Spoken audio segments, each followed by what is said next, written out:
अस्सलाम वालेकुम दोस्तों, क्या हाल चाल है आपका। उम्मीद है आप ठीक होंगे, मज़े में होंगे। दोस्तों एक इम्पोर्टेंट वीडियो है इस्तांबुल के हवाले से और तुर्की के हवाले से।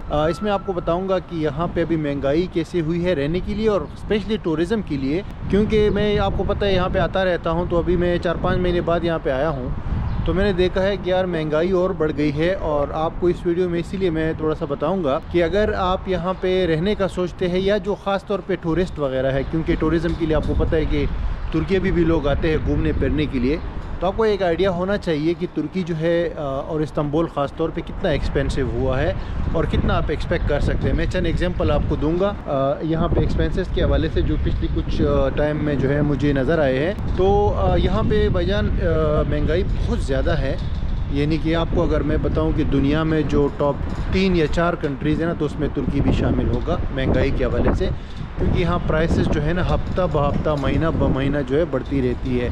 तो अभी जैसे मिसाल अगर मैं आपको दूँ ना, तो 5 महीने 6 महीने पहले मैं आया था, सितंबर या अगस्त 2023 में मैं आया था। तो उस वक़्त यहाँ पे जो टैक्सी है ना, टैक्सी नॉर्मली यूज़ होती है ट्रांसपोर्ट के लिए। तो टैक्सी की जो प्राइस थी, यानी मिनिमम प्राइस, जब आप टैक्सी में बैठते हैं और वापस उतर जाते हैं, तो वो 40 लीरा थी, जो कि तकरीबन आप कह लो कि उस टाइम $2 बनते थे, $2-2.5। अभी वो 90 रुपये है। तो आप अंदाज़ा लगा सकते हो कि 5-6 महीने के अंदर जो है वो एक टैक्सी की प्राइस जो है डबल से भी ज़्यादा हो गई। इसी तरह पब्लिक ट्रांसपोर्ट की अगर हम बात करें तो पहले 15 की थी, अभी तकरीबन 30 पे पहुँच गई है जो मेट्रो बस है। और फिर खाने पीने की हम बात करें तो खाना पीना बहुत ज़्यादा महंगा हुआ है। मसलन अगर एक टाइम का कोई बर्गर आप खाते थे या कोई कबाब वगैरह खाते थे, तो अगर 2-3 साल की हम बात करें पहले की, तो उस हिसाब से तो 600-700% बढ़ा है। लेकिन अभी की भी हम अगर बात करें 5-6 महीने के पहले के, तो तकरीबन डबल हुई है प्राइस खाने पीने की चीज़ों की, चाहे वो कबाब हो, चाहे वो बर्गर वगैरह, डोनर वगैरह हो, या जो है इनका जितना भी मतलब फ़ूड है, जैसे अफ़गानी फ़ूड यहाँ पे बड़ा ज़बरदस्त मिलता है इस इलाके में, उसकी भी प्राइसेस डबल हुई है। अच्छा, अब एक इशू ये है कि ये डॉलर के हिसाब से इनकी प्राइस बढ़ती है, क्योंकि ये करेंसी डे वैल्यू हो गई है ना, तुर्किश लीरा। तो उस हिसाब से तो प्राइस जो है वो बढ़ जाती है, क्योंकि कहीं भी जब डॉलर गिरता है ना, तो फिर जनरली जो है सब चीज़ें महंगी हो जाती है। लेकिन ये डॉलर से भी ज़्यादा है, क्योंकि अगर डॉलर के हिसाब से हम देखें तो उससे ज़्यादा बड़ी है। ठीक है, मसलन एक चीज़ अगर लेट्स से एक वो है किराया है घरों का ना, तो किराया जो है बहुत ज़्यादा बढ़ा है। यहाँ पे जो लोग परमानेंट रहते हैं उनके लिए किराया बहुत ज़्यादा बढ़ गया है। मसलन अगर आज से 1 साल पहले एक घर 15,000 का था, तो अब वो 30,000 का है। तो 1 साल पहले जो है 20 का $1 जो है 20 लीरा बनते थे, और अभी जो है वो 30 लीरा बनते हैं, तकरीबन 30 से थोड़ा सा ऊपर। तो अगर उस हिसाब से हम देखें, जो 15,000 का घर था ना, वो 20,000 का होना चाहिए, लेकिन वो 30,000 का हो गया है। और इसी तरह जो है अगर हम होटल प्राइसेस की बात करें, जैसे लोग आते हैं ना टूरिस्ट वगैरह होटल्स में रहने के लिए, उसकी भी प्राइसेस बहुत बढ़ गई है। पहले तो इस्तांबुल में आपको $20-30 में बड़ा अच्छा रूम मिल जाता था रहने के लिए, लेकिन अभी वो अगर आप होटल रूम की बात करते तो होटल रूम्स यहाँ पे बहुत महंगे हैं अभी, और $50-60 से कम में नहीं मिलते। और इसी तरह जो है ट्रांसपोर्ट भी महंगी हो गई है, और हर कोई चीज़ जो है आप वो करोगे ना, तो वो आपको अभी महंगी मिलेगी, स्पेशली खाने पीने की चीज़ें। तो रहने के लिए तो समझो कि पाकिस्तान से बहुत ज़्यादा ये एक्सपेंसिव हो गया है कंट्री, और ख़ास तौर पे इस्तांबुल।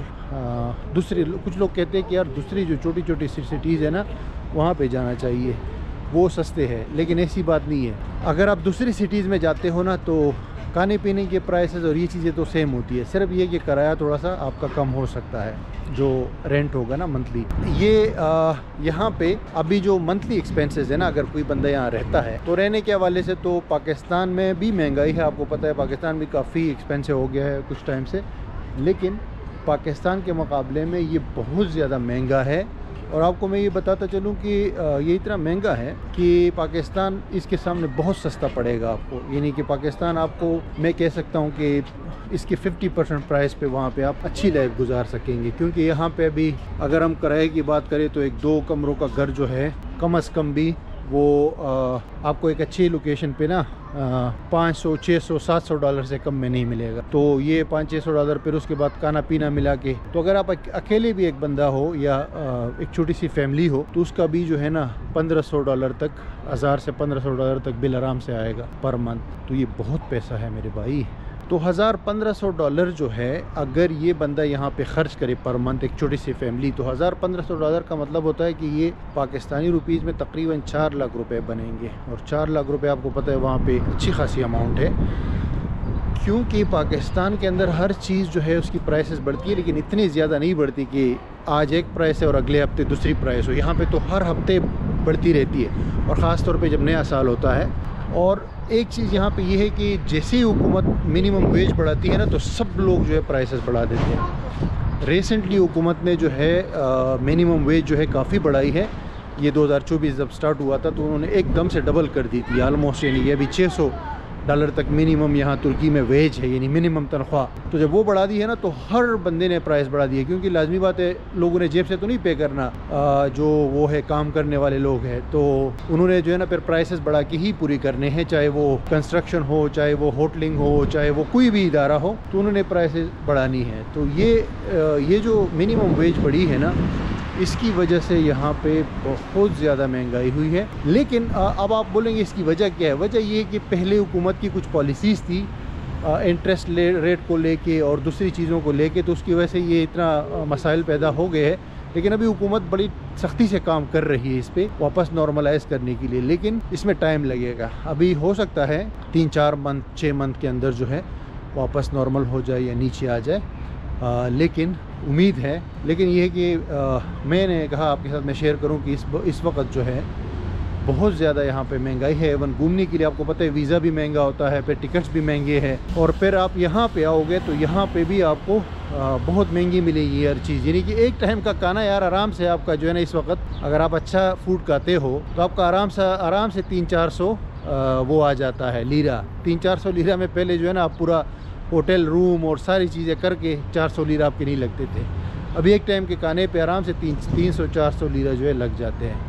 तो इससे आप अंदाज़ा लगा सकते हो कि कितनी महंगाई है।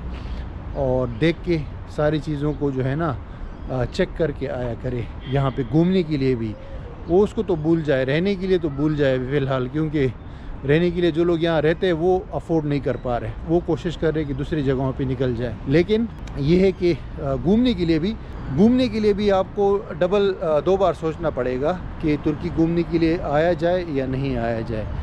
सारे प्राइसेस चेक करके उसके बाद जो है अपना एस्टिमेट लगाए, क्योंकि अगर अभी मैं आपको प्राइस बताऊंगा ना तो हो सकता है कि एक हफ्ते बाद जो है वो चेंज हो गई हो।